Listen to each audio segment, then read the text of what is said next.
भारतीय नागरिक सुरक्षा संहिता 2023 का सेक्शन 431 एंड 432 इस वीडियो में हम लोग समझेंगे।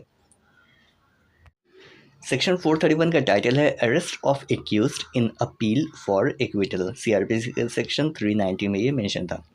देखिए, बीएनएसएस का सेक्शन 419 है appeal in case of acquittal, यानी जो एक्यूज्ड था उसे एक्विट कर दिया जाता है, उसे छोड़ दिया जाता है, उसे बेगुनाह मान लिया जाता है और ऐसे सिचुएशन में ऑपोजिट पार्टी यानी कंप्लेनेंट के द्वारा या स्टेट के द्वारा अपील फाइल किया जाता है। तो ऐसे सिचुएशन में जो हाई कोर्ट होगा वो डायरेक्ट करेगा कि जो एक्यूज्ड है, जिसे रिहा कर दिया गया है, छोड़ दिया गया है, उसे अरेस्ट किया जाए या उस हाई कोर्ट के सामने पेश किया जाए या किसी और सब ऑर्डिनेट कोर्ट के सामने उसे प्रेजेंट किया जाए। ठीक है, उसके बाद जिस कोर्ट के सामने प्रेजेंट किया जा रहा है, हाई कोर्ट के सामने या सबऑर्डिनेट कोर्ट के सामने, वो चाहे तो उसे प्रिजन में भी डाल सकता है, कैद कर सकता है, जेल में डाल सकता है या उसे बेल पर छोड़ भी सकता है।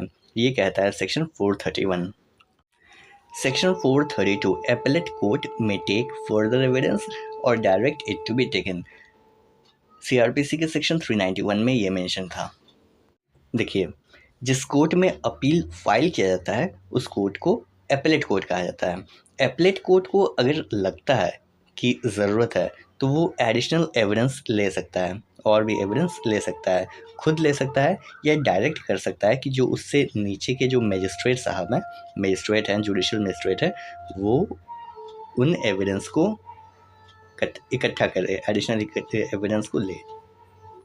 अगर अपील फाइल किया गया है हाई कोर्ट में तो हाई कोर्ट हो गया एपेलेट कोर्ट। तो ऐसे सिचुएशन में एडिशनल एविडेंस लेने के लिए हाई कोर्ट कह सकता है कि वो खुद ही एडिशनल एविडेंस ले सकता है या डायरेक्ट कर सकता है कि कोर्ट ऑफ सेशन के द्वारा एडिशनल एविडेंस लिया जाए या मजिस्ट्रेट कोर्ट के द्वारा एडिशनल एविडेंस लिया जाए। उसके बाद जब एडिशनल एविडेंस ले लिया जाता है या तो कोर्ट ऑफ सेशन के द्वारा या मजिस्ट्रेट के द्वारा, तो वो कोर्ट या मजिस्ट्रेट सर्टिफाई करेगा उस एविडेंस को, यानी सर्टिफिकेट बनाएगा, सर्टिफाई करके एपेलेट कोर्ट को सेंड कर देगा।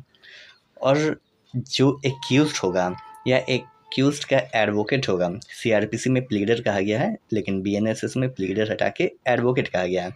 तो जो एक्यूज्ड होगा या एक्यूज्ड का एडवोकेट होगा उसका ये अधिकार होगा, राइट होगा कि जब एडिशनल एविडेंस लिया जाएगा वो वहाँ पर प्रेजेंट होगा। तो ये था हमारा section 431 and 432। I hope concept आप समझ गए होंगे। मिलते हैं नेक्स्ट वीडियो में। Thanks for watching. जय हिंद।